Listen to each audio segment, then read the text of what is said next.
Welcome to Around the Weird.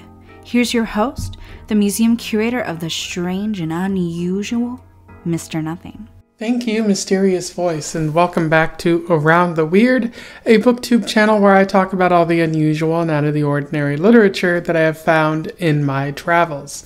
Today it is Poetry Thursday, so I wanted to talk about some poetry that has interested me lately. Today's poem is all about common sayings or superstitions or old wives' tales that people tell in an attempt to understand the world.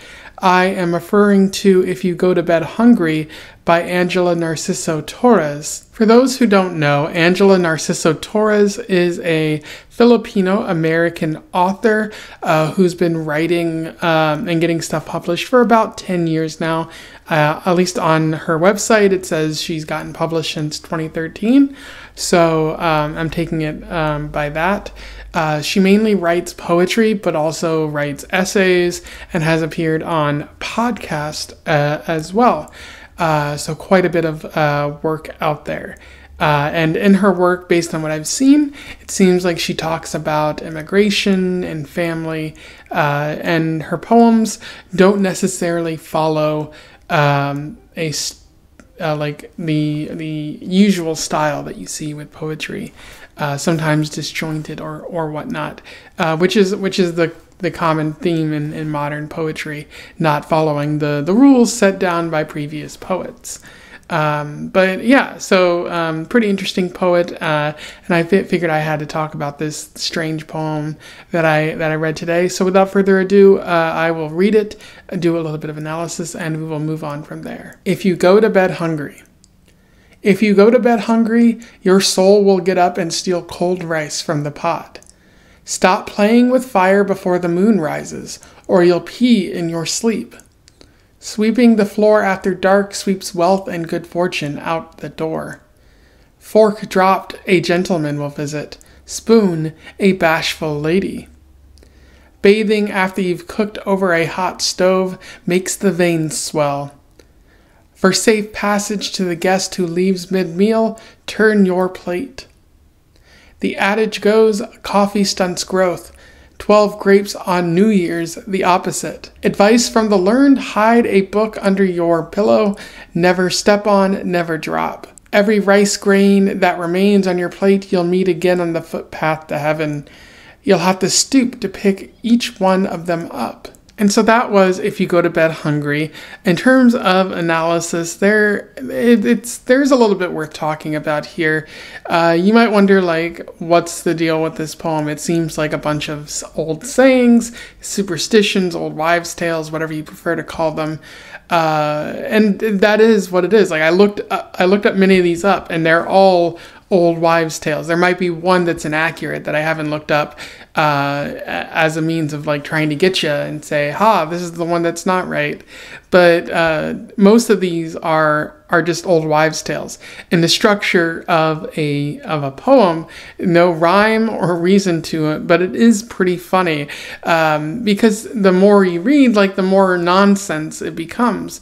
And I think what Torres is trying to do here is just draw attention to the absurdity of this and how like this might be stuff that people currently believe. It might have been stuff that people once believed, but think about like the absurdity and the sort of weird kind of requirements that it's expected of you. Like, for example, the adage goes, coffee stunts growth. 12 grapes on New Year's, the opposite. And it's like, how do you know that 12 grapes on New Year's is going to enhance your growth or lead to further growth? Like, and for like more than that, like, who tested that in the first place? Who ate precisely 12 grapes on New Year's and found that they were growing taller? Like, it's kind of ridiculous, and I think Torres wants to get at that. And then there's another one that says, fork dropped, a gentleman will visit. Spoon, a bashful lady. And I think that's one of those cases where correlation doesn't necessarily equal causation. Just because you dropped a fork once and a dude visited, and then you dropped a spoon once and then like a shy lady visited, that doesn't necessarily mean it's always going to happen. But like I think that's what Torres wants to get at is kind of the absurdity and the weird nature of our superstitions when they're outlined like that. The structure of the poem doesn't isn't very enticing, I would say. It's more like the content of the poem. Unfortunately, the substance, it looks very standard, and when you structure like the poem like this, it can be kind of boring. So that's like the weakest part of the poem, and it's certainly one of the weaker things I've ever said about a poem on here. So don't say that I don't talk about super exciting poems as well as poems that I find somewhat average, even if they are interesting in nature. Anyway, those are my thoughts on If You Go to Bed Hungry. It's a pretty fun poem that's worth reading, just to really like read like the structure of, not the structure, but like the content of the poem, and really see like all these things, because when you line it up like that, it gets more and more ridiculous as it goes along.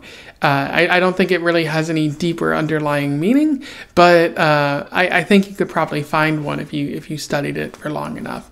I'm just finding the ridiculousness of it, and I think that's what Torres is trying to get at. Anyways, if you read this before, you want to comment on something I said here, do so below. Let's have a discussion about this poem. Otherwise, don't forget to like, share, and subscribe so that more people can find out about this poem or this author if they do not already know, or even Poetry Thursday if they want to get started with that. And until then, I wish you the best of luck in your weird and rice gathering travels. Farewell.